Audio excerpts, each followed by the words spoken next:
வாங்க டேஸ்டியான காடை கிரேவி எப்படி செய்கிறது பார்க்கலாம். சிக்கனில் இருக்க ப்ரோட்டீன் அளவுக்கு காடையிலையும் இருக்குது.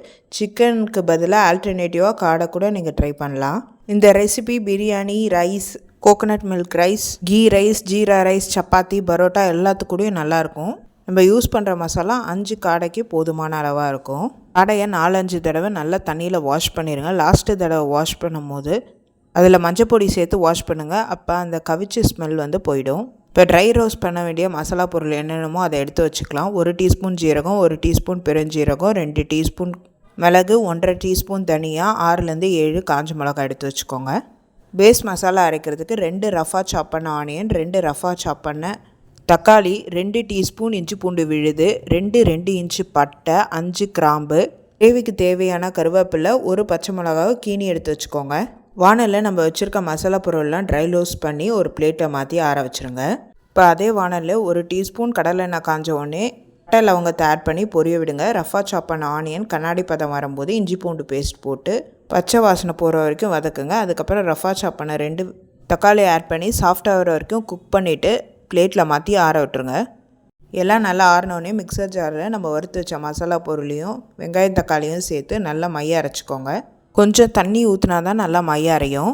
இப்போ ப்ரெஷர் குக்கரில் 2 டேபிள் ஸ்பூன் நல்லெண்ணெய் காஞ்சோடனே 1.5 ஃபைனாக சாப் பண்ண ஆனியனை போட்டு பொன்னிறமாக வதக்குங்க. இப்போ ஃபைனாக அரைச்சிருக்க மசாலாவை அதில் சேர்த்து எண்ணெய் பிரிஞ்சு வர வரைக்கும் நல்லா வதக்குங்க. மிக்சர் ஜாரில் இருக்க மசாலாவில் தண்ணி கலந்து அதையும் ஊற்றி நல்லா எண்ணெய் பிரிஞ்சு வரட்டும். இப்போ நம்ம வச்சுருக்க கருவேப்பிலையும் கீனி வச்சுருக்க பச்சை மிளகா, தேவையான அளவுக்கு உப்பு, 1/4 டீஸ்பூன் மஞ்சள் பொடி போட்டு எண்ணெய் பிரிஞ்சு வர வரைக்கும் நல்லா குக் பண்ண விடுங்க.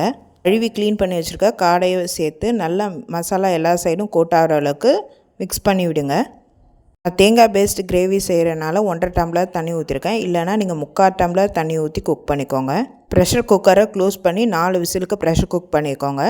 நல்லா சாஃப்டான காடை ரெடி ஆகிடும். இப்போ ஒரு 1/4 மூடி தேங்காவை நல்லா மைய அரைச்சி நல்லா மிக்ஸ் பண்ணி விட்டு எண்ணெய் மேலே பிரிஞ்சு வர வரைக்கும் நல்லா குக் பண்ணுங்கள். இந்த சமயத்தில் சால்ட்டும் ஸ்பைஸும் கரெக்டாக இருக்கான்னு பார்த்துக்கோங்க. கொஞ்சம் காரம் கம்மியாக இருந்தனால 1 டீஸ்பூன் மிளகு பொடி சேர்த்துருக்கேன். நம்ம போட்ட மசாலா பொருள் தேங்காய் இல்லாமல் இருந்திருந்தால் கரெக்டாக இருந்துச்சு.